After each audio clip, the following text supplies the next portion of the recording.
Hola, ¿cómo están? Muy buenas noches. Bienvenidos una vez más al nuevo programa de Energía Argentina, El Debate, cuarta temporada. A ver, hoy vamos a hablar de un tema muy importante que es el cambio climático. Un tema que no solo preocupa a ambientalistas, sino que también ocupa un lugar destacado en la agenda política, económica y geoestratégica del mundo. Y la realidad hoy está indicando que la tendencia se va a profundizar con el paso del tiempo.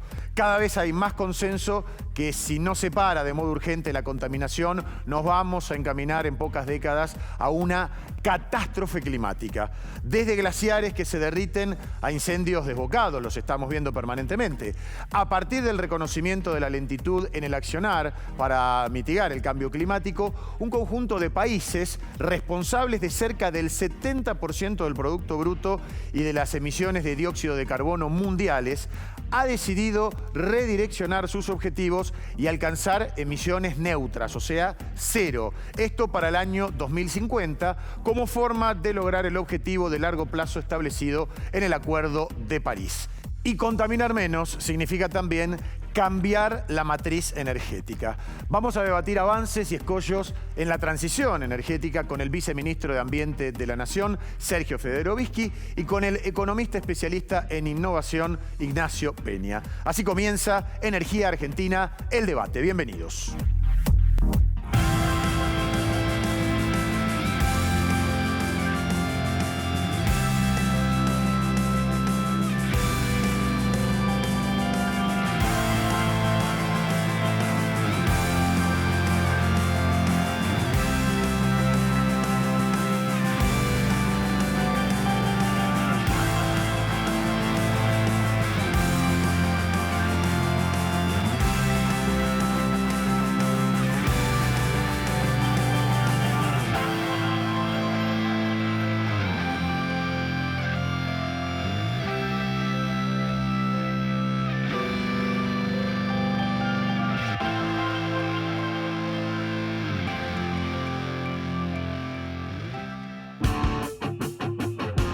El mundo está acelerando hacia una transición más limpia en materia de energía. ¿Qué está pasando aquí en la República Argentina? Tema que nos va a atravesar esta noche, pero antes, agradecimiento muy particular a este ida y vuelta que tenemos permanentemente durante el programa y también durante la semana. Ustedes se pueden comunicar con nuestro WhatsApp 11 31 22 4168 y nuestro Instagram @energiaargentina.eldebate. Auspicia este programa ProPymes, la cadena de valor del Grupo Techint. Grupo Techint creó ProPymes, el programa que acompaña a la mejora en la competitividad de las pymes, clientes y proveedoras. ProPymes, el compromiso de Techint con su cadena de valor. Momento de la noche de presentar a nuestros especialistas. Señora Cledis Candelaresi, bienvenida. Muchas gracias. Bueno, ingeniero José Luis Sureda, ¿cómo está Buenas usted? noches. Guardando la distancia pertinente, también con el señor Carlos Seguía, directo de la provincia de Neuquén. ¿Todo bien? Todo Bien. bárbaro. Decíamos frío polar allá también, obviamente. Mucho frío. ¿Vos sabés, o yo me estoy poniendo más viejo o el Sí. frío cada vez está más fuerte? Porque Yo creo que las dos cosas. te agradezco. Sí, yo también. La Yo también. sinceridad. Bueno. Mucho frío, temperaturas bajo cero, muy frío. En Neuquén capital, que normalmente no se registra eso, ¿no? No, y no está bueno por todo lo que venimos hablando, ¿no? La gente tiende a utilizar mucho más, a calefaccionarse. Bueno, todo lo que venimos hablando ya en programas anteriores. Queremos agradecerle también a Pan American Energy, energía responsable, por ser parte de nuestro programa. Somos PAE, líder global de energía. Ofrecemos productos y servicios a la industria y estaciones de servicio. Nuestra producción de petróleo y gas abastece al mercado local y al de exportación. Producimos combustibles de máxima calidad en la refinería más moderna de Sudamérica. Invertimos, innovamos, crecemos. Somos PAE, energía para la industria. Lo cierto es que científicos y activistas vienen ocupándose del tema del cambio climático desde hace décadas. Los políticos a nivel internacional hace no tanto tiempo.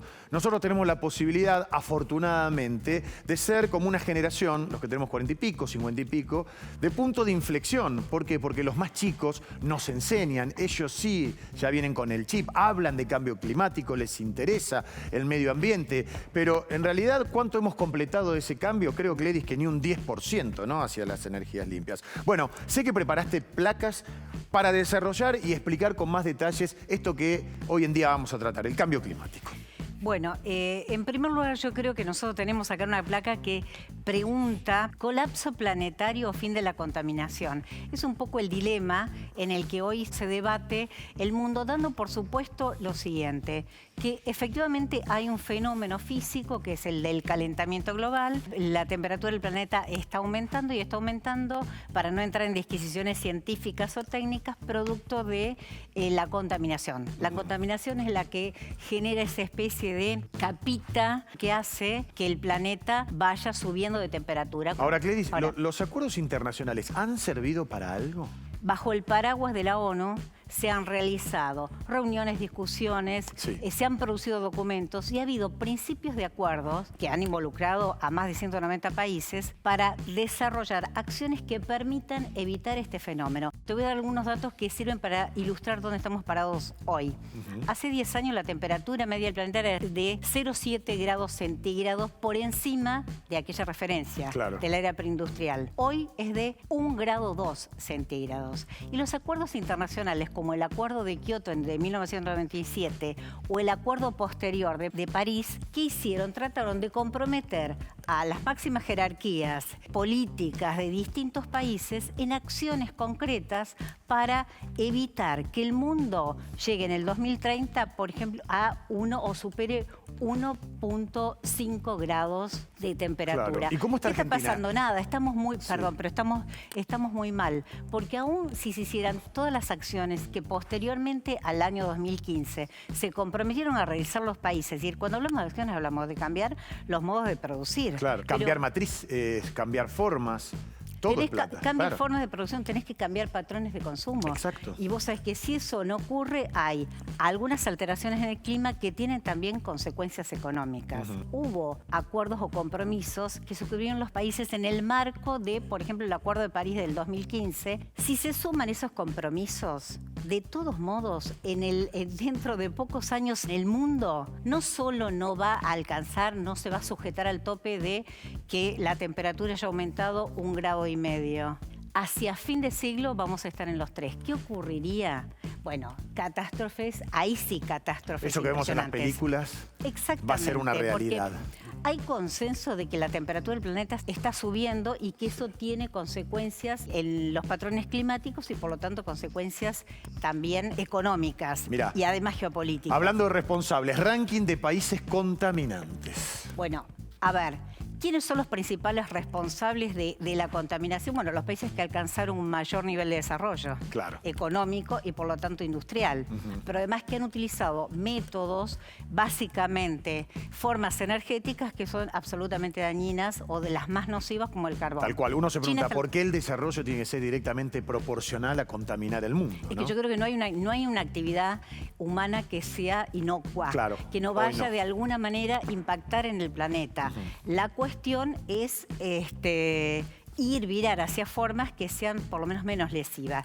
En este ranking tenemos a China liderando con una responsabilidad en casi una tercera parte de la contaminación. Exactamente, de gases de efecto invernadero más o menos un 30%, seguido por Estados Unidos, India, Rusia, Alemania, Irán. Y una cuestión, yo tuve oportunidad de cubrir una de las cumbres que fueron muy decisivas sobre cambio climático en Copenhague a fin del año 2009. Lo interesante de esa oportunidad fue ver cuáles son las pautas con las que los países negocian esos acuerdos como los que hablábamos antes. Los países responsables de la contaminación dicen, está bien, yo voy a tomar acciones que significan poner dinero para contaminar menos, para cambiar mi matriz energética, mi modo de producción, pero si vos también lo haces. Estados Unidos decía, lo hago si lo hace Europa, Europa lo hace si lo hace China, etcétera, etcétera. Y hay otra cuestión que se pone sobre la mesa.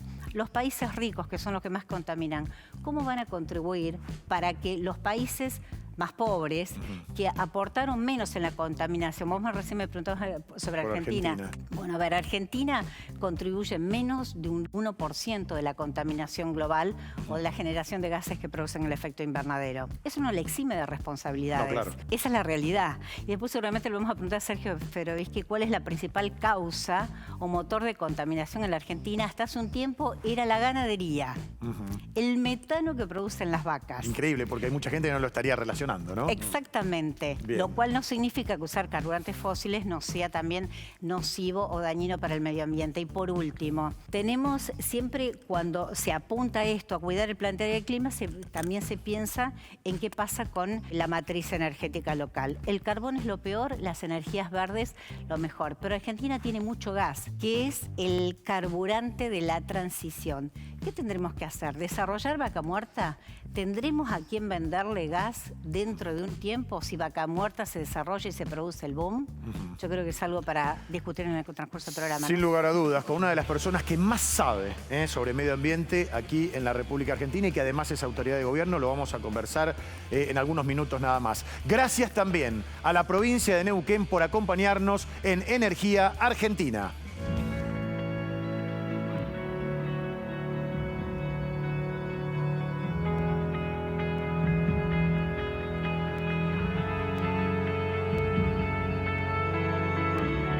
Sigamos avanzando juntos. Neuquén Provincia. Juntos podemos más. El gusto de darle la bienvenida a nuestro programa al señor Sergio Federovisky, actual viceministro de Ambiente de la Nación. Estrenó recientemente su documental Punto de No Retorno. Les aconsejo, véanlo. Es imperdible para tomar conciencia de todo lo que nos está pasando. Sergio es biólogo, además. Punto de No Retorno sobre desafíos y amenazas del cambio climático. Sergio, bienvenido. Gracias por estar acá. A ver, nos conocemos hace mucho tiempo, hemos trabajado en América. Yo siempre cuento la anécdota que me causaba mucha gracia haber comprado un libro que decía El medio ambiente no le interesa a nadie, escrito por Sergio Federovisky. A ver, un título muy irónico respecto de, es verdad, un tiempo en que recién muchos empezaban a hablar del tema de medio ambiente, pero probablemente no aquellos que podían cambiar todo esto de lo que estaba hablando Clery, ¿verdad? Sí, yo sigo creyendo que no le importa a nadie en el sentido de hacer las cosas que verdaderamente hay que hacer para modificar una situación que viene muy compleja. Lo que decía Clery recién yo le haría una pequeña corrección. No estamos camino a una catástrofe climática, ya estamos en la catástrofe climática. Ya somos parte de un momento histórico de la humanidad en donde el clima ha perdido control, ha perdido posibilidad de predicción. Hace un mes y medio hubo un tornado en la ciudad de Buenos Aires. No ocurría desde hacía más de 200 años. Es una rareza. El problema es que las rarezas empiezan a ser parte de lo habitual, porque una de las consecuencias más concretas del calentamiento global es lo que los científicos denominan la agudización de los extremos. Como el clima perdió el equilibrio, la manera de tratar de encontrar uno nuevo es llevando todo hacia los extremos para volver a encontrar un balance. Sergio, y aun cuando cesaran las emisiones de efecto invernadero, ¿existiría la posibilidad de recuperar aquella temperatura que se perdió? Eso es lo que los científicos denominan el punto de no retorno, que es el título del documental que yo hice, justamente porque el punto de no retorno vendría a ser un clivaje, una bisagra, tras la cual, un umbral, tras el cual no sería posible volver a la situación anterior y tampoco se sabría cómo sería la situación posterior. Claro. Y los científicos ubican ese punto de no retorno en alrededor de 1,5 grados de aumento de la temperatura promedio del planeta. Yo creo que estamos ya insertos en ese proceso y que es muy difícil predecir qué es lo que va a ocurrir. Pero también creo que hay que, no digo suavizar, pero por lo menos relativizar la idea del colapso de la siguiente manera. También lo digo yo en el documental, el punto de no retorno no es el fin del mundo. Porque si fuese el fin del mundo es más sencillo. Bueno, se acabó todo y listo. Hagamos lo que se nos cante. Sí. El problema es que es el fin del mundo tal como lo conocemos. Claro. ¿Y cómo va a ser el mundo posterior? ¿Quién va a ganar? ¿Quién va a perder? ¿Quién va a tener capacidad de adaptarse? ¿Quién no va a tener capacidad de adaptarse? ¿Quién va a tener el dinero para, por ejemplo, se habla de las grandes migraciones que puede haber producto de los dramas ambientales que se van a producir? ¿Quién va a tener el dinero para migrar? ¿Y quién se va a morir literalmente en el lugar en el que padece la peor de las catástrofes? Hoy tenemos guerras concretas que están produciéndose como consecuencia de esto. La guerra en Siria, el drama que se está viviendo en Siria, nació luego de la sequía más grande de los últimos 30 años en ese lugar, que provocó una expulsión de prácticamente buena parte de los que trabajaban la tierra, en condiciones muy deplorables, Sí, por claro. cierto, a una condición más deplorable aún todavía en las afueras de las ciudades, en particular Damasco. Qué impresionante cuántas ventanas que se abren, ¿no? Abro ya a nuestro panel. Carlos. Sí, primero me encantó lo que dijiste, que esto no es el fin del mundo, porque seguramente viste que hay gente que cuando tocas este tema dice, bueno, acá se acabó el mundo y no es así. Todavía tenemos tiempo para corregirlo. Pero vos recién decías algo importante y me parece que tiene que ver con el mundo en general, porque también existe, por ejemplo, en Centroamérica el sargazo, cosa que, digo, no sé cuántos años hará que pasa y hay lugares donde no podés ni siquiera, hasta han perdido Es una el turismo. consecuencia directa del aumento de la temperatura del océano, que a su vez es una consecuencia directa del aumento de la temperatura del planeta. Ahora, la pregunta es esta, Sergio. ¿Cómo cambiamos esto? Porque recién veíamos en la placa... Es que yo no sé si lo cambiamos. A ver, la pregunta es esta, digo, ¿no hay organizaciones a nivel mundial que puedan obligar, por ejemplo, a países como, recién decía Cledis, China, que es el causante del 30% de lo que pasa Yo te voy a transformar el cuadro que puso Cledis, Sí. y con los mismos datos, y en lugar de ponerlo en países, lo voy a poner en empresas. 100 empresas, con nombre y apellido, de todo el planeta, son las responsables del 71% de las emisiones de gases de efecto invernadero. O sea, por las chimeneas de solamente 100 empresas sale el 70% de la contaminación que se acumula en la atmósfera. ¿Hablas del mundo occidental o de todo el Del mundo? planeta, en del su planeta. conjunto. Sí. Pero a eso iba, Entonces, Sergio. Y a esas empresas ¿cómo no se les rompes? puede cobrar un canon especial para justamente poder revertir esto. Si Yo fuese te tan- hablaba de China porque lo vi reflejado en China. Pero si Digo, a lo fuese mejor tan le podemos cobrar a sencillo, China. si fuese tan sencillo ya se habría hecho. Claramente, 30 años de negociaciones completamente inútiles, porque hay que decir la verdad, han sido completamente inútiles. El protocolo de Kioto fue el fracaso más exitoso de la historia. Todo el mundo habla del protocolo de Kioto, nunca se aplicó. El acuerdo de París es un acuerdo voluntario, que el país que quiere lo cumple, el que no quiere no lo cumple. O sea, es lo mismo que Perdón. nada. Es lo mismo que Sergio, nada. la clave no está justamente algo que yo omití recién comentar, que estos pactos internacionales no son vinculantes. Y vos no tenés una autoridad pero es que yo creo que le no- dé poder no son coercitivo y que vinculantes. sancione a quien saca los pies del plato. Voy a decir algo fuera de época, antiguo. El punto es quién detenta el poder. Y el poder evidentemente lo detentan, y por eso di el ejemplo, esas 100 empresas por encima de 190 y pico de gobiernos. Claramente, porque de lo contrario sería muy sencillo. Sí, señor, usted venga acá, a partir de mañana no puede hacer esto. El no puede hacer esto significa te dejo sin combustible, te apago el gas, te corto la luz.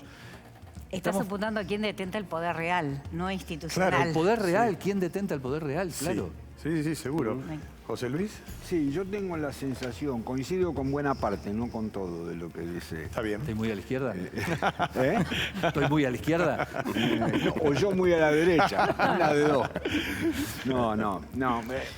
Lo que a mí me llama la atención, primero y principal, yo lo escuché a John Kerry, el embajador del medio ambiente de los Estados Unidos. Apenas subió Biden en enero, él dijo que quedaban 9 años antes de la catástrofe. 9 años, con una precisión de un cronómetro. No, ahora ya quedan 8 años y medio si sigo rigiéndome por esa concesión.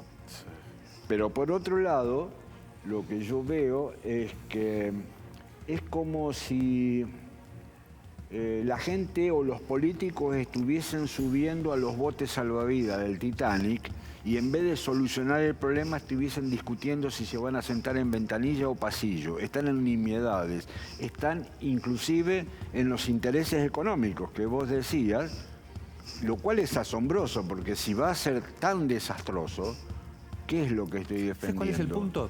¿Quién lo va a pagar? Porque como La en gente. todo, no, como en todo, la discusión final es quién paga qué cosa. Los chalecos amarillos en Francia son un fenómeno resultante del cambio climático. ¿Por qué? Porque Macron, siguiendo las exigencias de la Unión Europea, le aplicó una tasa adicional Sí. a los combustibles que lo que pretendía era justamente gravar el combustible fósil para destinar ese dinero al desarrollo de los combustibles alternativos o de las energías renovables. ¿Qué es lo que provocó? Es una pueblada, que prácticamente lo llevó a Macron a Y para atrás. derretir su gobierno completamente, y los chalecos amarillos. Ahora, uno podría decir desde el punto de vista social, está perfecto que los chalecos amarillos hayan resistido esa situación. Desde el punto de vista político-institucional, está perfecto que Macron haya tomado una medida para modificar la matriz energética. Ahora, la gran pregunta es, ¿quién lo paga? Porque los chalecos amarillos demuestran que la sociedad, que ya viene castigada y golpeada recurrentemente, ha decidido, o por lo menos en el caso de Francia, no pagar aquello que debieran pagar esas 100 empresas que son las contaminantes. Sergio, principalmente. perdón, Sí. No, digo, te voy a volver a llevar a la izquierda si querés. Yo entiendo lo de las 100 empresas, pero también me parece que vos recién decías, bueno, te dejan sin luz, sin gas, pero también esas 100 empresas tan poderosas que tienen el poder real, de alguna manera son las que también dan el empleo real. Entonces, ahí es donde está el choque, me parece a mí. El punto es hasta dónde nosotros vamos a aceptar que el criterio con el cual el capitalismo funciona deja de funcionar, por lo menos de manera armoniosa, cuando aparecen catástrofes de estas características. Porque las reglas del capitalismo no las estoy cuestionando, las describo simplemente, que significa dar trabajo, pero al mismo tiempo significa contaminar, porque el capitalismo nace de la lógica de que el progreso es a costa de la naturaleza. ¿Cómo eso se modifica sin poner en riesgo? El capitalismo también ahora te está diciendo que hagas autos eléctricos, o sea que está a favor. Pero no los hace hasta que no pasan a ser un negocio, hasta que no tienen una rentabilidad. Yo doy siempre el siguiente ejemplo. Sí. Es que si no tuviera rentabilidad, ¿vos pondrías un negocio? Y si el costo es la pérdida de buena parte de la posibilidad de subsistir de la humanidad, ¿cómo hacemos? Pero insisto, Nunca tuvimos un dilema de estas características. Sí, la humanidad nunca tuvo un dilema de estas características. ¿Por qué los países, por qué Europa, por qué China se comprometió a emisiones cero para el 2050, o sea, ser neutral en emisión en 2050? Hasta ahora la administración de Biden está volviendo al Acuerdo de París. ¿Por qué entonces los continentes, los países tienden a asumir compromisos para cambiar sus formas de producción y sus matrices energéticas? ¿Por qué lo hacen? Porque entienden que es prácticamente irreversible, porque estamos en una transición que va a llevar a eso. Más tarde o más temprano vamos a llegar. El punto es, ¿quién lo paga? ¿Quién se hace cargo del costo de la transición? Y simultáneamente, ¿cuánto tiempo dura esa transición? Yo voy a dar el siguiente ejemplo. Hay un problema ambiental de características globales que se solucionó prácticamente, que es el agujero en la capa de ozono. Y que era tan dramático en términos de las consecuencias ambientales como podía ser el cambio climático. ¿Por qué se solucionó? Porque el capitalismo, el mercado, encontró un sustituto a las sustancias, los clorofluorcarbonados que se utilizaban en la refrigeración, encontró un sustituto que no le hizo perder dinero, que permitió que el negocio de la venta de todos los artefactos eléctricos siguiera funcionando. Todavía el capitalismo no encontró el sustituto adecuado para, sin perder dinero, poder transformar la economía en una economía verde o en una economía... El único que puede entrar, el único que puede encontrar eso es el capitalismo, es con capitales. No, yo no estoy discutiendo quién lo puede encontrar, digo, no lo encontró. Perdón, además, Sergio, estamos hablando, vos decís, están los que detentan el poder y los que no tienen tanto poder. En medio de esas 100 empresas, supongo que muchas están en Estados Unidos, otras están en China, otras están en Rusia. Acá no estamos hablando de países más democráticos, otros más autocráticos. No. Estamos hablando de si China contamina el 30% de la contaminación global, algunas de esas 100 empresas están en China. No tengas la menor duda, pero por supuesto. Acá no es una cuestión de ideología. No, en absoluto. No es una cuestión de ideología, es una cuestión de realidad. ¿Te puedo preguntar qué está haciendo, cuál es el enfoque argentino? Argentina tiene dos desafíos en materia ambiental. Porque si bien Argentina está en el lote de los menos contaminantes, vos decías recién, es correcto, está alrededor del 1% del total de la contaminación, tiene el mismo deber ético que tiene Alemania, que es un gran país poderoso y sin embargo tampoco es un gran contaminante. ¿Por qué? Porque los grandes contaminantes también tienen que ver con dónde están asentadas las actividades. La Argentina no es un gran contaminante en términos absolutos, sí es un gran contaminante en términos relativos. la cantidad de dióxido de carbono emitida per cápita en la Argentina es de las más altas del mundo, junto con Italia, Francia, Holanda, países de esas características. ¿Por qué? ¿Por los patrones Por la de matriz, consumo? básicamente por dos motivos. Lo dijiste vos en la introducción. La matriz energética, que es muy regresiva, muy dependiente de los combustibles fósiles, y la actividad ganadera, que no es solo lo que producen las vacas, el gas que largan las vacas, sino también todo lo que se utiliza la tierra para producir alimentos para que se alimenten los animales. Y eso genera una huella de carbono muy grande. Ahora bien, la primera tarea que tiene la Argentina es el deber ético de encarar esa transición, porque la van a encarar todos los países. Y yo creo que los que lleguen más temprano van a tener mayores beneficios, incluso económicos.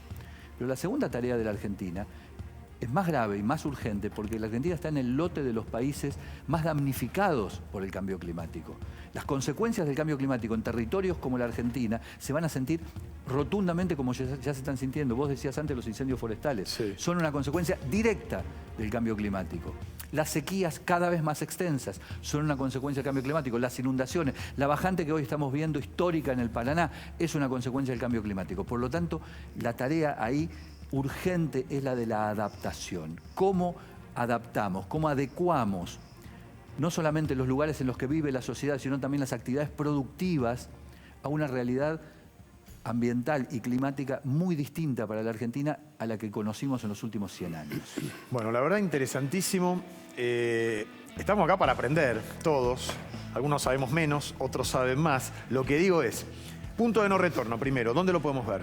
Lo podemos ver en la web de la Fundación Ambiente y Medio, que es fundacionambienteymedio.org. Es de carácter libre y gratuito, por supuesto, el documental. La única finalidad que tiene es difundir estas ideas, básicamente. Bien. Lo segundo es, como hablamos hace mucho tiempo, Sergio, hablarlo en familia, con los más chicos. Yo digo, ellos nos enseñan mucho, que sea un tema recurrente, que no sea un tema de moda.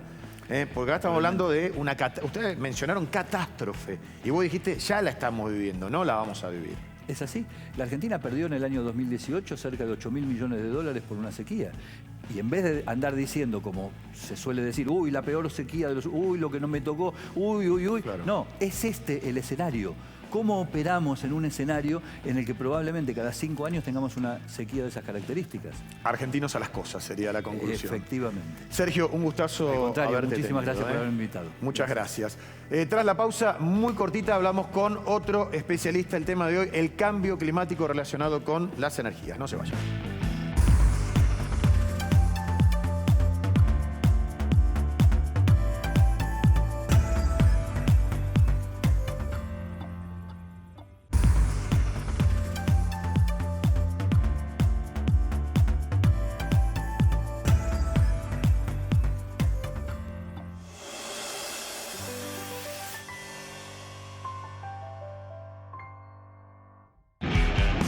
La crisis ambiental y todos los desafíos que se están planteando. Estuvo muy buena la charla con Sergio. Uno puede estar de acuerdo, ¿no? Pero me parece que desde lo básico de lo global, nadie puede ir en contra de esta realidad de que ya estamos viviendo la catástrofe. Sin ninguna duda. ¿Te puedo acotar algo? Una cuestión que se estuvo discutiendo y se va a seguir discutiendo. ¿Cuál es el aporte que tienen que hacer los países ricos para ayudar al resto a adaptarse a los cambios del clima y a modificar su modo de producir? No, que en algún momento se hablaba de 300.000 millones. Lo que decía Sergio era que no son los países sino las empresas. No, son dijo la otra perspectiva. Esa es otra perspectiva. Pero una discusión que se da en ámbitos internacionales es cuánta plata van a poner los países ricos para ayudar al resto. Se estaba hablando en un momento hasta 300.000 millones de dólares por año. Y una de las discusiones que se dan en estas cumbres internacionales es ¿y cuáles son las condiciones para los países receptores para que reciban y utilicen ese dinero realmente para la mitigación ambiental y no para otros fines? Bien, ahora lo vamos a hablar con un economista experto también en la materia. Antes, nos auspicia Calf, la cooperativa de distribución eléctrica de la ciudad de Neuquén, la más grande del país y líder en el uso de vehículos 100% eléctricos. Mirá. Calf es la cooperativa de servicios eléctricos más grande de la Argentina. Nació como proveedora de alumbrado público y antes que la provincia de Neuquén. Hoy cuenta con más de 100.000 asociados y además provee de servicios de sepelios, enfermería y capacitación.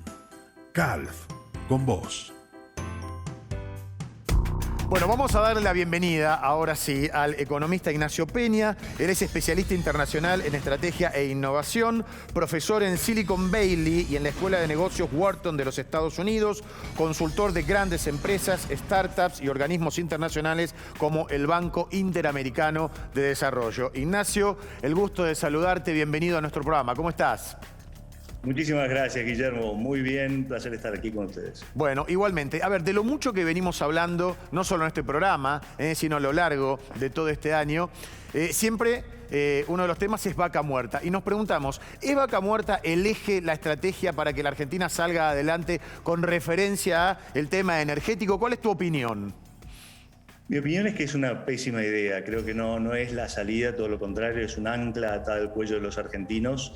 Creo que es una pésima idea por varios motivos. Primero, es socialmente, digamos, ambientalmente irresponsable, digamos, en un momento en que todos los otros países están haciendo enormes esfuerzos para reducir su huella ambiental y en donde el mundo está en riesgo, la Argentina se propone a tratar de aumentar las emisiones, cosa que no es sano. El segundo punto es que, y digamos, eso aparte va a tener costos después, digamos, porque los otros países no van a mirar con buenos ojos que la Argentina siga de esa manera, van a poner sanciones. El segundo punto es que es un pésimo negocio. Vaca Muerta tiene un costo de producción que es uno de los más altos del mundo, lo cual implica que a medida que caigan los precios, digamos, el precio del petróleo, cosa que va a pasar con el desarrollo de los autos eléctricos en los próximos años y de los vehículos autónomos, lo que vamos a tener es que Vaca Muerta rápidamente va a perder competitividad y va a pasar lo mismo que pasó el año pasado, que digamos, la producción cae y digamos, toda la estantería se desmorona. El tercer punto es que como estrategia energética no es una buena idea porque, digamos, no estaríamos apostando a lo que es más abundante, donde tenemos más ventajas competitivas, donde hay más crecimiento, donde, digamos, la energía es más barata, que es todo lo renovable. O sea, donde está el futuro, digamos, y el presente también, donde está la movida en este momento, es en renovables y todo lo que tiene que ver con vehículos eléctricos. Apostar a Vaca Muerta es apostar al pasado y es una mala idea. Y por último, mismo que pongámosle que a pesar de 10 años en los cuales hemos invertido fortunas en Vaca Muerta y sin resultados satisfactorios, realmente se demostrara que fuera un éxito, la realidad indica de que, digamos, en países con instituciones tan frágiles como la Argentina, cuando tenés un boom de petróleo y de gas, lo que tenés es un boom de violencia, de corrupción y de destrucción que lleva a una caída del PBI de modo generalizado. Bueno, a ver, Ignacio, sos consciente de que has sembrado muchos títulos que dan para el debate y la polémica, así que abro aquí a nuestro panel. Ingeniero Sureda. Sí, ¿qué tal, Ignacio? Ya una vez charlamos de esto. Verdaderamente yo creo que no es así como lo está describiendo Ignacio, y lo digo por lo siguiente. Primero, no hay ningún país que esté haciendo un esfuerzo denodado de nada. Absolutamente ningún país está haciendo ningún esfuerzo. Todo es bla bla. Hasta ahora, incluyendo el Acuerdo de París, ninguno es obligatorio, ninguno es vinculante. Son todos, tal vez, quizás mañana, y son todos viendo quién paga el costo de este problema. Primero. Segundo, hoy claramente las energías renovables no pueden sustituir al petróleo. No lo pueden hacer, ni al petróleo ni al gas, porque son aleatoriamente intermitentes y porque no existe la capacidad de almacenar energía eléctrica en gran escala. Para darte un ejemplo, la batería más grande del mundo, hoy construida, que la construyó Elon Musk, puede almacenar menos de 1 minuto de la demanda eléctrica de Estados Unidos. Menos de 1 minuto. A ver, Ignacio, ¿qué dice? Déjame terminar. Ah, perdón, pensé que habías terminado. No, termino En petróleo, solamente la reserva estratégica de Estados Unidos tiene almacenada energía para 1 mes.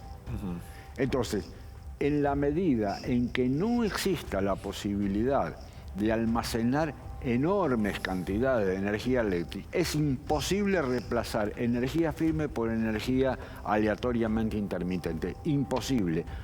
Además, el mundo se va a empobrecer inexorablemente con eso. Una de las medidas que propone la International Energy Agency, esa medida es la de interrumpir la demanda. mandatoriamente no consumís más. Eso es empobrecimiento, especialmente para los países pobres, que son los que tienen la relación de demanda, consumo de energía por unidad de dólares producido más alta. Así que la verdad es que yo no creo esto. Me gusta este de vuelta. Ignacio, sí. A mí me parece que hay un nivel de desinformación, lamentablemente, en los especialistas de energía argentinos muy fuerte, pero además hay un problema de conflicto de interés. La realidad es que solo saben de petróleo y de gas y tienen muchísimo miedo de que haya un cambio de matriz energética, porque la realidad es que pasan a jubilación de forma inmediata. En términos de que los países no estén haciendo un esfuerzo, si vemos las noticias, vemos que el presidente Biden acaba de anunciar en mayo que va a hacer un esfuerzo en el cual va a reducir en más de 50% las emisiones de Estados Unidos respecto del año 2005. Entonces, y está pasando un paquete de muchos trillones de dólares para tornar esto una realidad. Pero además, si vemos, el crecimiento de las energías en el año 2020, antes de todos estos programas que estamos hablando, 82% del aumento de capacidad a nivel global fue energías renovables. Hay una cantidad de países, como inclusive nuestro vecino, Chile, que están haciendo inversiones súper agresivas para convertirse en líderes en el Dubái de la energía solar. Esta es una oportunidad que nosotros tenemos y estamos desaprovechando por toda esta, voy a ser claro, zaraza de vaca muerta, que lo único que ha hecho es costarnos una fortuna. Para que te des una idea, con la idea de vaca muerta, la Argentina invirtió 10.000 millones de dólares entre deuda y capital invertido de forma directa, de 10.000 dólares, ¿sí? Para comprar YPF y supuestamente liderar vaca muerta. ¿Cuánto vale esa inversión que hicimos de 10.000 millones de dólares? Vale menos de 1.000 millones de dólares. Con esa misma plata podríamos haber comprado Tesla y Mercado Libre. ¿Cuánto tendríamos, en vez de tener menos de 1.000 millones, cuánto tendría la Argentina hoy en reservas? 700.000 millones de dólares. Ese es el costo de tener decisiones que están basadas en el pasado y que están basadas en intereses de grupos específicos que francamente no están pensando en el bien común y no están pensando que, la Argentina es un país que no tiene resto para hacer errores de esta magnitud. A ver, Ignacio, así pueden participar todos. A ver, Ignacio, sí. Perdón, ¿cómo le va? Imagínense que lo que estoy escuchando yo de Neuquén y la gente que nos está escuchando en Neuquén, terminamos creando una preocupación increíble, porque digo, nosotros en Neuquén tenemos Las Lajas, que es un lugar de viento impresionante para poder crear energías limpias, la Cordillera del Viento, pero digo, mientras tanto hay que hacer inversiones importantes, y lo que usted dice, no me voy a poner a discutir con usted con todos los títulos que tiene, pero digo, desde la ignorancia le estoy diciendo esto. Lo que usted dice, sería mucho más importante poder no pisar las tarifas del gas, del petróleo y de todo lo que hoy tiene Vaca Muerta, para que podamos tener realmente una tarifa y una explotación del lugar importante, y que eso que recibe la provincia del Neuquén o la República Argentina en general se pueda ver puesto en este tipo de energías renovables, para que no pensemos que tenemos que agarrar Vaca Muerta y tirarlo a la basura, porque todos los neuquinos en este momento nos ha creado una gran preocupación, ¿no? Yo creo que lamentablemente lo que Vaca Muerta se ha convertido, y todo de modo general la industria del petróleo y el gas se han convertido en un mecanismo de transferencia de valor de la Argentina como un todo, y incluyendo mucha gente pobre, para un grupo muy reducido de provincias entre las cuales se destaca Neuquén. Creo que es algo que no es sano inclusive para Neuquén. Yo creo que Neuquén, si quisiéramos pensar en el bien de Neuquén tiene un enorme potencial en todo lo que es energías renovables, y ahí tendría que considerar desde el punto de vista de empleo. Cada inversión, cada dólar invertido en energías renovables genera entre 5 y 15 veces más empleo en cada etapa, sea en la instalación o en la operación, más empleo que las energías fósiles. Entonces, y hay muchísimo más potencial de crecimiento, porque además ahí sí que tenemos ventajas competitivas desde el punto de vista de costo y podríamos exportar la energía renovable. Entonces, ahí realmente hay un potencial que, es muchísimo mayor y que permitiría que Neuquén, en vez de tener la desilusión constante y la contaminación y el desplazamiento daños ambientales para las poblaciones de Neuquén, lo que podríamos tener es algo limpio, que genera abundancia de empleo y que además es sostenible. Lo que vamos a tener con Vaca Muerta es una gran desilusión, como ya lo hemos visto. Supuestamente a esta altura, ya después de 10 años de estar invirtiendo y subsidiando Vaca Muerta, deberíamos ser Dubái, y sin embargo no somos Dubái. Seguimos teniendo que subsidiar este sueño, ¿no? Que es un sueño tóxico. Pero no somos Dubái, no somos Dubái porque tenemos gobiernos argentinos. Ese es el problema. No somos Dubái porque si vos ves, independiente del costo argentino, independiente del riesgo país, si vos ves el costo de extracción del petróleo y del gas de Vaca Muerta, es extremadamente elevado. Entonces, digamos, cada vez que el precio cae debajo de $30, lo que tenemos es que, digamos, la Argentina deja de producir en Vaca Muerta petróleo. Pero además, la otra cosa que tenemos es que, digamos, hoy tenemos un esquema de subsidio que fue instalado por José Sureda, inclusive, que implica un precio de más de $6 cuando el precio en Estados Unidos, en el mercado internacional, que nos dicen que vamos a exportar, es menos de 2. Entonces, ¿cuál es la base para la ilusión de que vamos a exportar cuando en el mercado internacional vale menos de un tercio de lo que estamos pagando, subsidiando todos los argentinos para producir en Vaca Muerta y poder decir que esto no fue un fracaso? A ver, estamos gastando muchísima plata. Se han gastado $130.000 millones en la última década en subsidios a las energías fósiles. Es muy irresponsable. No podemos hacer esto con los argentinos. Tenemos que cambiar, dar una vuelta de página, tenemos que darnos cuenta que tendríamos que priorizar a los jóvenes y a las personas más vulnerables y priorizar la creación de empleo y priorizar lo que tiene futuro. A ver, una cuestión, vos sabés que apuntarlo con algo, yo no sé dónde está la realidad, pero hay datos de la ONU que sostienen que por cada 400.000 empleos que se pierden en energías fósiles se pueden crear 2,5 millones para de empleos en empresas que produzcan energía verde. No sé si es así, pero tiene que ver con un comentario que vos hiciste recién. Pero a propósito de tu filosofía, tu posición sobre esto, que está fundada en datos que yo te escucho y soy muy contundente, te pregunto. Si querés, Carlos a veces dice que pregunta desde la ignorancia, me parece que exagero, yo pregunto desde la ingenuidad. Entonces, primera cuestión, ¿por qué los gobiernos desarrollan políticas para promover Vaca Muerta si la ecuación es la que vos decís y en breve no habrá quien venderle si se requiere mucho subsidio público? Y segunda cuestión, creo haber escuchado algunos calificativos muy fuertes respecto a lo que significaría el desarrollo masivo de Vaca Muerta, no sé si mencionaste la palabra corrupción o algo por el estilo. Me gustaría que expliques estas dos cuestiones. Sí, mira, a ver, ¿por qué seguimos haciendo esto? Creo que hay una parte de desconocimiento y de desinformación muy fuerte. No tenemos en la Argentina, lamentablemente, la práctica de planificación estratégica. Vivimos en la coyuntura y justamente, digamos, esto es algo que yo aprendí, digamos, a lo largo de mi carrera, que planificación estratégica es pensar a largo plazo. Y cuando pensás a largo plazo, pensás de una forma muy diferente. Creo que ahí hay una parte de la explicación bastante importante. Pero hay una parte muy importante también que es lobby. Y lobby que viene de provincias que dependen de estos subsidios y dependen muy fuertemente de regalías, digamos, del petróleo y del gas, particularmente en Patagonia. Creo que hay un elemento también, y digamos, con un poder sobre el país bastante fuerte. Digamos, basta pensar, digamos, quién está gobernando en la Argentina hoy. Pero después creo que también hay, por un lado, empresas que tienen un poder de lobby muy fuerte, empresas tradicionales de la Argentina, que representan el pasado y dicen, vamos a usar nuestro poder de lobby para trazar lo máximo posible esta transformación, porque cuando ocurre esta transformación salimos perdiendo. Y después una cantidad de especialistas que siguen con la misma lógica. Entonces, es básicamente, y por otro lado, las empresas de energía renovable, y digamos, saben que es un buen negocio, no tienen ningún incentivo para salir a decirlo, digamos, y generar más competencia, y tampoco tienen el mismo poder de lobby o la misma fuerza que tienen las empresas petroleras, por ejemplo, para conseguir, digamos, para bancar publicidad en los medios. Entonces, lamentablemente, creo que es una combinación de varios factores, pero que es una combinación muy letal, es una combinación que nos causa muchísimo daño, y también creo que hay una dosis de corrupción. El poder del lobby no significa corrupción. Perdón porque haga hincapié en este punto, porque es una cosa muy sensible. Sí. Claro.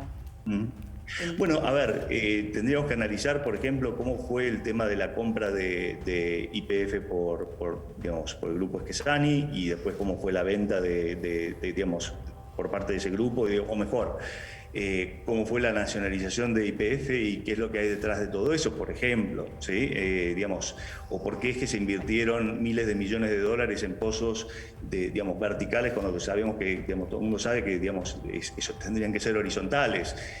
No sé, ahí yo no puedo decir. Lo que sí puedo decir es que nos está costando dar vuelta a la página, nos está costando, preferimos frente a un futuro que implica cambio, que implica dolor para algunas personas, estamos privilegiando los intereses particulares y eso es también una forma de corrupción. Voy a priorizar mi interés particular y hacer lobby por algo que me sirve a mí pero que no le sirve al resto del país. Yo creo que es una forma de corrupción, más allá de que no haya una coima involucrada. ¿Hasta qué punto podemos seguir actuando de esa manera? ¿Hasta qué punto no es eso lo que nos está matando en la Argentina? Bien, a ver. Sino, ¿cómo explicás toda esta decadencia? Sí. Ignacio, nos quedan 3 minutos y me gustaría que José Luis tuviera una nueva intervención. José Luis. Mira, yo creo que hoy en día, vuelvo a repetir, las energías renovables no pueden desplazar a la energía firme fósil. Es imposible físicamente. Imposible físicamente, lo reitero. Por lo tanto, las energías renovables, para poder penetrar en la matriz energética, necesitan de la existencia de energía firme. Hay países muy especiales, como Noruega, que no necesita del petróleo porque tiene energía firme hidráulica permanente, pero son excepciones, son perlitas en el mundo. Y perdón, en ese sentido, José Luis y Ignacio, ¿el gas no es el gran atajo que tiene Argentina? Que es un carburante fósil, pero menos contaminante que el petróleo, que el carbón, ¿no sería así?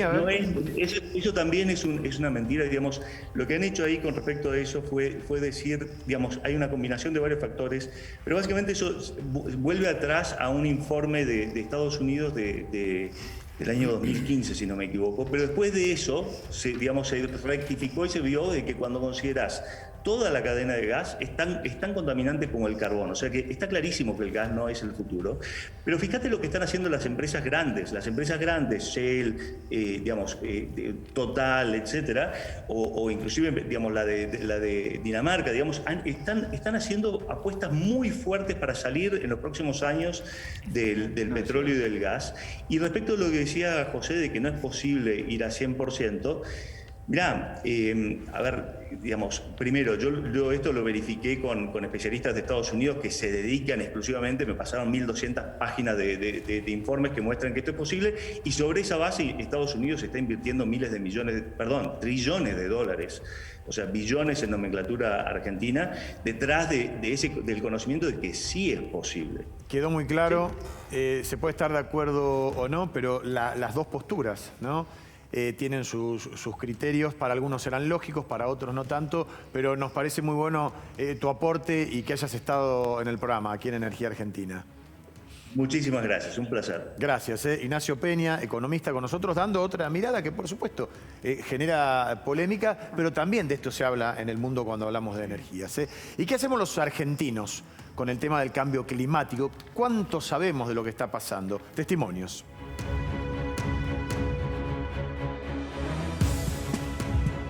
Hola, mi nombre es Claudia, tengo 39 años.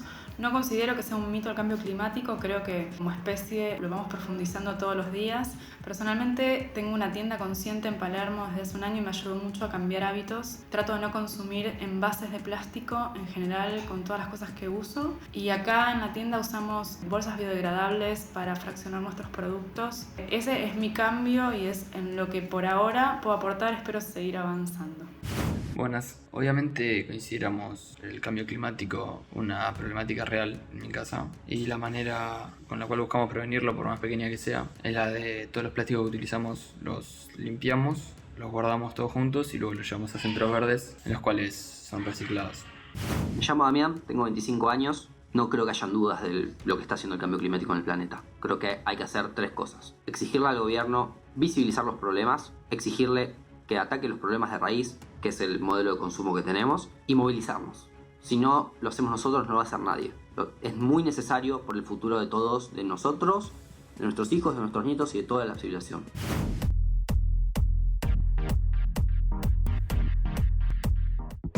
Testimonios, nos interesa que vos participes no solamente a través del WhatsApp, sino dando tu opinión, que podamos conocerte quién sos y qué opinás de lo que está pasando respecto de las energías en la Argentina. Bueno, conclusiones de todo lo que ha pasado hoy, que ha sido un programa, la verdad, desde pedagógico, picante, fuerte en testimonios, ¿no es cierto? Sí, claro. Absolutamente. Intenso. Yo sigo aprendiendo todos los programas. Igual que yo, Sí, igual que sigo yo, por aprendiendo supuesto. todos los Pero sí me preocupó, a ver, cuando decía de que las energías alternativas eran más baratas, digo yo, hoy por lo menos tengo entendido que no. Primero Bueno, que no es. Claro, no, perdón, Sí. no, quería apoyar lo que estás diciendo. No, si me pero vas a apoyar, parece- sí. Si vas a decir que está bien, está mal. te dejo hablar. Esa es la condición. No, pero en digo, en hasta el ahora caso- tengo... Entonces yo lo que decía, tiene que ver con para las cerrar condiciones. esto, digo, utilicemos lo que tenemos en Vaca Muerta, ese recurso para poder crear esas energías limpias. ¿Quién no va a estar de acuerdo en mejorar el tema del planeta? Pero la tenemos a Vaca Muerta ahí, utilicémosla, ¿no? Ahora, el hecho de que seguramente José Luis lo tiene muy claro el tema, pero el hecho de que las energías verdes hoy en Argentina no sean muy baratas, también tiene que ver con condiciones contractuales, con políticas que hubo para estimular que se desarrolle la energía verde y se suscribieron contratos en dólares a largo plazo pagando esa energía caro a través de CAMESA, que es un sistema al cual el Tesoro Nacional, todos los argentinos, los contribuyentes, aportamos recursos. Sí. Entonces hoy la energía verde en Argentina no es barata, pero por cuestiones particulares de la política local. Tal cual. No es barata en ninguna parte del mundo, no solamente en Argentina. Más allá de que en Argentina es más cara por el costo financiero. Y no es más barata por la siguiente razón. La energía renovable es aleatoriamente intermitente. Es decir, tenemos energía cuando Dios quiere, cuando hay viento, cuando hay sol. Si no, no hay. Entonces hay que reemplazar esos vacíos, esa intermitencia que producen, hay que reemplazar con energía firme. Pero la tecnología nos va a permitir Perdóname. rápidamente almacenar baterías. Perdóname un cachito. Ya hablé de almacenaje de energía eléctrica. Algún día va a ser, seguro, pero no hoy. Hoy me están vendiendo una fantasía que posiblemente la tengamos dentro de 20, 30 o 40 años, pero quieren que la compre hoy. Bien, a ver, como idea de fuerza, no es de un día para el otro, como está diciendo vos. seguro. Y también lo que dijo Sergio Federovisky, ¿no? Más que de países hay que hablar de las empresas que detentan el poder, que eso me pareció muy interesante. A ver, preguntas rápidas. En Comodoro Rivadavia, Chubut, no importa el ahorro que uno haga en la energía eléctrica, se cobra un estimativo por mes. La factura viene con el importe del mes en curso y del siguiente, dice Daniel de Chubut. Como que es siempre lo mismo. Es plana, tienen una tarifa plana entonces. ¿Está bien eso? Bueno, es una manera, sí, es una manera de justipreciar un servicio, sí. Creo que ahora no se está discutiendo eso, ¿no? No está No, en pero la eso es discusión. provincial, eso es provincial. Claro. María Elena Rubilar, de Neuquén Capital, pregunta, ¿podría alguno de ustedes explicar si los aires acondicionados contaminan el medio ambiente? Todo contamina el medio ambiente, absolutamente todo. Respirar también, porque cada vez que respiramos emitimos anhídrido carbónico. Así que todo contamina. Pero contamina por el uso de energía, digamos, lo que cambia. No solamente por el uso de energía, así como no solamente por el uso de energía, sino por la energía que gastás para construirlo, Claro, por la energía claro. del refrigerante que siempre tiene pérdidas. Sí, huella. contamina, La huella de todo carbono. contamina. Si quieren podemos volver a la época de las cavernas y podemos dedicarnos a vivir como vivían Hacer un fueguito. 500.000 años atrás. No, ni Fuego, fuego, no vendría ni fuego muy porque mal en esta contamina. gelida marcada. Claro. No, tenemos que salir y cortar frutas y vivir de eso. Bueno, para cerrar y no olvidarnos de que seguimos atravesados por el tema del coronavirus, vacunas, todo lo que ya sabemos. Cleris, según el Fondo Monetario Internacional, ¿cuánta plata estaría necesitando el mundo para alcanzar la inmunidad de rebaño? 50.000 millones de dólares. Ajá. Que eso es nada. Es muy poco si vos pensás que es menos del 1% de los productos brutos de los países del G7, Claro. los 7 países más ricos del mundo. Y da la casualidad que ese importe es una de las cifras que se han tirado sobre la mesa como sindicadas, como necesarias para el desarrollo integral justamente de Vaca Muerta. Y hoy nos quedamos con la idea de que quizás no sea el camino más adecuado para preservar la salud del planeta. La verdad, perdóname. mucha polémica. Sí. Mirá que tiene que volver a Neuquén, Carlos. No. Yo Entre que elegiste viejo. Dormís afuera.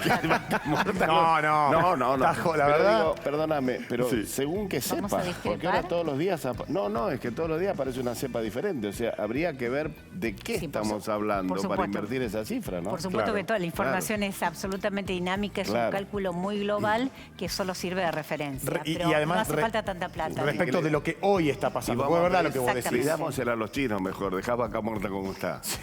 Los chinos están con promesas de emisiones neutras en el 2050. No, por lo de la vacuna, digo. Se mezcla todo acá, ¿no?